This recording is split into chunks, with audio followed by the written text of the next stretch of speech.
Ganz NRW ist ja jetzt offiziell Wolfsgebiet. Mein Nachbar hat mir erzählt, in Hilden bei Düsseldorf sei letztens erst ein Wolf gesichtet worden.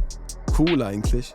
Ist doch ein gutes Zeichen, wenn sich die Tiere, die hier ursprünglich tausende Jahre gelebt haben, wieder ansiedeln.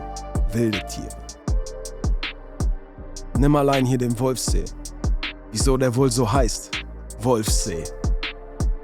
Vor dem Ausbau des Rangierbahnhofs Wedau, also vor 1912, bevor es mit dem Abbau von Sand und Kies hier losging, war hier alles dichter Buchen- und Kiefernwald mit kleineren Auenlandschaften. Aber da war der Wolf schon weg. Wir müssen dann noch weiter zurückgehen. Noch weiter zurück. So um 1830 herum wurden schriftlichen Überlieferungen nach die letzten Wölfe hier ausgerottet. Aber wieso? Wieso eigentlich? Klar ist, dass Wölfe einfach zu dieser Zeit der Industrialisierung wegen angeblicher Gefährdung von Vieh und zum Schutz des Menschen intensiv bejagt wurden. Dabei ist der Mensch doch selber wie ein Wolf. Und wer schützt uns eigentlich vor dem? Also wer schützt die Welt vor dem Menschen?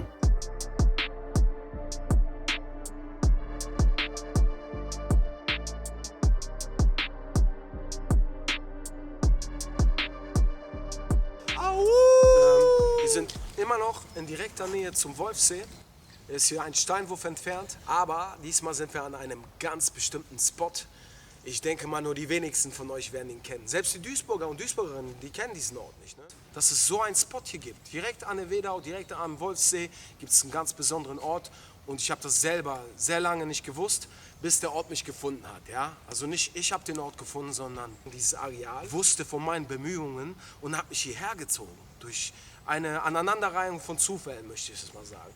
Ja, ich schätze diesen Ort sehr, weil ich schätze auch die Gesellschaft, aber die Wedau und die Sechsseenanlage sind ein hochfrequentiertes Gebiet. Ja? Die Menschen hier im Ballungsraum Ruhrgebiet, die brauchen natürlich zu ihrer Arbeit, zu ihrem städtischen Leben, zu ihrem urbanen Leben, brauchen die auch einen gewissen Ausgleich. Deswegen wird es hier sehr gern genutzt zum Joggen, zum Sport machen. Viele Leute brauchen einfach dieses Gleichgewicht zur Stadt und kommen dann gerne in Naturnähe. Deswegen gibt es hier jede Menge Menschen immer. Aber hier gerade dieser Spot hier sind meistens sehr wenige Leute oder gar keiner ist hier. Ne? Ich würde euch gerne sagen, wo der Ort liegt, aber an dieser Stelle sind wir noch nicht so weit. Wenn euch das interessiert, vielleicht findet ihr es selber raus. Ich halte mich bedeckt, was den genauen Spot angeht. Auf jeden Fall komme ich hier gerne hin. Hier kann man für sich sein, hier kann man Innenschau betreiben, also einfach mal runterkommen, so zu sich finden. Und wenn ich so mit der Erde, wenn ich zur Erde mich bewege, ein bisschen runterkomme, so erdhaft werde, auch wie diese Farbtöne, dann erinnere ich mich daran, wo wir eigentlich sind. Dieser Teil ist Teil einer uralten Nekropole, das Hügelgräberfeld Wedau. Das zählt zu den größten seiner Art in Deutschland.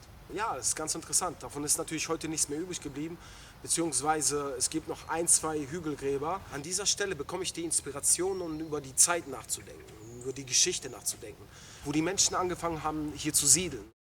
Und das ist hier schon ein bisschen länger so. Ne? Seit 2500 Jahren wird es hier schon hoch besiedelt. Ja? Also seit der späten Bronzezeit ist hier viel los.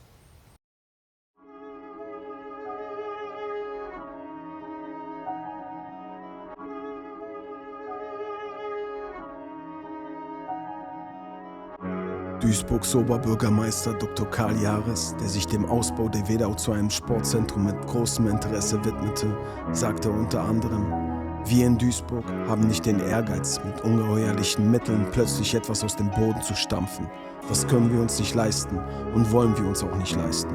Und ich glaube, es liegt auch mehr Kunst darin, etwas Zähes sich zu erarbeiten und langsam zu erringen, unter Ausnutzung gegebener Möglichkeiten und Vorteile und in der Anpassung an gegebene Verhältnisse. Ja, Mann, damals wie heute aktuell.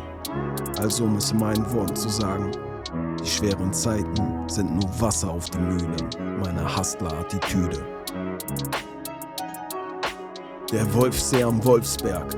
Heute ein Ort, an dem Freizeiterholung, Sport und vieles mehr stattfindet.